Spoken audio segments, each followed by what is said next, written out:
بندر دیگر حیوانات کی طرح حیوان ہیں، لیکن بعض مفکرین کے مطابق بندر کی پیدائش عام جانوروں کی طرح نہیں ہوئی، بلکہ وہ ایک تبدیل شدہ مخلوق ہے۔ ان کے مطابق آج سے ہزاروں سال قبل حضرت داؤد علیہ السلام کی قوم بنی اسرائیل نے جب اللہ عز و جل کی نافرمانی کی تو بطور سزا انہیں بندروں میں تبدیل کر دیا گیا تھا۔ اس سخت عذاب کا ذکر قرآن مجید کی آیات مقدسہ میں بھی ملتا ہے۔ تو کیا آج اس زمین پر بندر موجود ہیں؟ وہ قوم بنی اسرائیل کی نسل سے ہیں جو آج تک اس عذاب میں گرفتار ہیں۔ اس بات میں کتنی سچائی ہے ہم اس ویڈیو میں جانیں گے۔ اس سے قبل کہ ہم اپنے موضوع کی جانب آگے بڑھیں، آپ سب دوستوں سے التماس ہے جو دوست اس چینل پر نئے ہیں وہ ہمارے چینل کو سبسکرائب کر دیں، ویڈیو کو لائک کرتے ہوئے اپنے دوستوں کے ساتھ شیئر کریں۔ تو اب ہم چلتے ہیں اپنے موضوع کی جانب۔ پیارے دوستو، قرآن کریم میں بہت سی قوموں کے لیے ایسے واقعات بیان ہوئے ہیں جن میں ان کے غلط اعمال اور اللہ عز و جل کے احکامات حدود کو تجاوز کرنے کی وجہ سے ان کو عذاب رحمان کا سامنا کرنا پڑا۔ اس سلسلہ میں ایک مشہور اور عبرتناک واقعہ اصحاب سبت کا ہے۔ یہ واقعہ یہودیوں کی ایک بستی سے تعلق رکھتا ہے۔ یہ واقعہ حضرت داؤد علیہ السلام کے دور کا ہے۔ اس زمانہ میں حضرت یعقوب علیہ السلام کی اولادیں جو بنی اسرائیل کہلاتی تھیں، ان کی آبادی لاکھوں میں تھی جو ارض فلسطین اور یروشلم میں آباد تھے۔ ان میں سے ایک قبیلہ بنی اسرائیل سے علیحدہ ہو کر ایک دریا کے کنارے ایلا نامی بستی میں آباد ہو گئے۔ ان لوگوں کی تعداد 70,000 کے قریب تھی اور یہ نہایت ہی سرکش اور نافرمان لوگ تھے۔ ان لوگوں نے اکثر کام الہامی کتاب توریت کے خلاف شروع کر دیے تھے۔ توریت کے مطابق حرام کردہ چیزوں کو انہوں نے اپنے اوپر حلال بنا لیا اور موسیٰ علیہ السلام کی شریعت کے منکر ہو گئے۔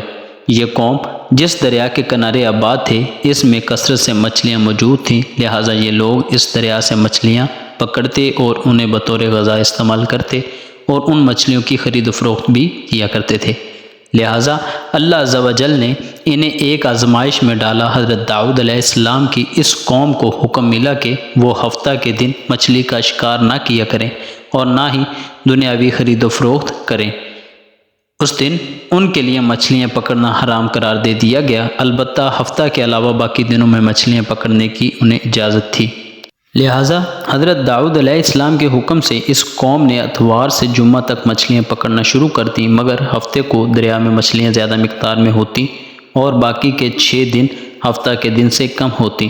ہفتے کے دن جب بھی حضرت داؤد علیہ السلام کی قوم دریا کے قریب آتی تو انہیں اتنی زیادہ مچھلیاں دیکھ کر ان کا دل بے قابو ہو جاتا۔ شیطان نے ان کے اس لالچ کا فائدہ اٹھا کر ان کو اکسانا شروع کر دیا اور انہوں نے سوچ لیا کہ ہفتے کے دن کو وہ دریا میں جال لگا دیا کریں گے اور اتوار کو پکڑ لیا کریں گے۔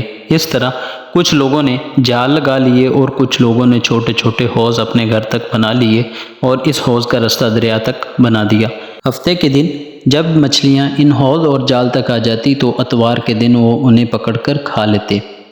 اسی بستی میں اللہ عز و جل کے کچھ نیک بندے بھی موجود تھے جو کہنے لگے، اے لوگو، اللہ پاک نے ہفتے کے دن شکار کرنے سے منع فرمایا ہے۔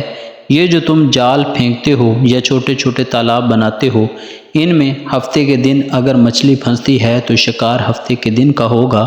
اللہ پاک کے عذاب سے ڈرو، اللہ عز و جل کی نافرمانی ہرگز نہ کرو۔ وہ لوگ ان لوگوں کا مذاق اڑانے لگے کہ ہماری جو مرضی ہوگی ہم وہی کریں گے۔ تو یوں اللہ پاک کے ان نیک بندوں نے بستی کے بیچ دیوار بنا دی اور یہ حکم نافذ کیا کہ اللہ پاک کے نافرمانی کرنے والے اس جانب ہو جائیں اور ہم جو اللہ پاک کے فرما بردار ہیں اس طرف رہیں گے۔ وہ سارے لوگ بار بار ان سے کہتے رہے، اے لوگو، اللہ عز و جل سے ڈرو۔ قوم سمود اور قوم لوط کا جو حشر ہوا ہے اس کو یاد کرو، اللہ پاک کی نافرمانی ہرگز نہ کرو ورنہ تم پر بھی کوئی عذاب آ جائے گا۔ وہ سارے نافرمان جن کی تعداد 12,000 کے آس پاس تھی سب ہنستے رہے اور کہنے لگے، یہ تو سب کتابی باتیں ہیں، ہم پر کوئی عذاب نہیں آئے گا۔ بس جیسے ہی وہ گروہ 2 حصوں میں تقسیم ہو گیا، ایک وہ جو اللہ عز و جل کے فرما بردار تھے اور دوسرے وہ جو اللہ کے نافرمان تھے۔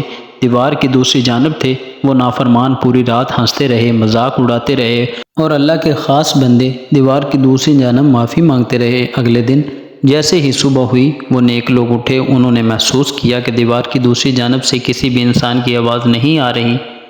جیسے یہ نیک لوگ دیوار پر چڑھ کر دیکھنے لگے تو دیکھا کہ سارے کے سارے لوگ بندر کی شکل میں تبدیل ہو چکے ہیں اور بندروں جیسی حرکتیں بھی کر رہے ہیں۔ ان لوگوں میں سے جو ان کے رشتہ دار تھے انہوں نے ان بندروں کو کپڑوں سے اپنے اپنے رشتہ داروں کو پہچانا اور چین کر رونے لگے اور اللہ پاک سے معافی طلب کرنے لگے، لیکن اللہ پاک کا عذاب جب آتا ہے تو وہ ہو کر رہتا ہے۔ وہ 12,000 لوگ جو بندر بن چکے تھے کچھ بھی کھا پی نہیں رہے تھے، اور یوں 3 دن بعد وہ سب اس دردناک عذاب میں آ کر ہلاک ہو گئے۔ اللہ عز و جل کا عذاب بہت سخت ہوتا ہے، اور نافرمان اور سرکش لوگوں کے لیے جب عذاب الہی کا فیصلہ ہو جائے تو اللہ پاک کے حکم سے پوری قوم اس طرح ہلاک ہو جاتی ہے کہ وہ آنے والی نسلوں کے لیے بھی عبرت بن جائے۔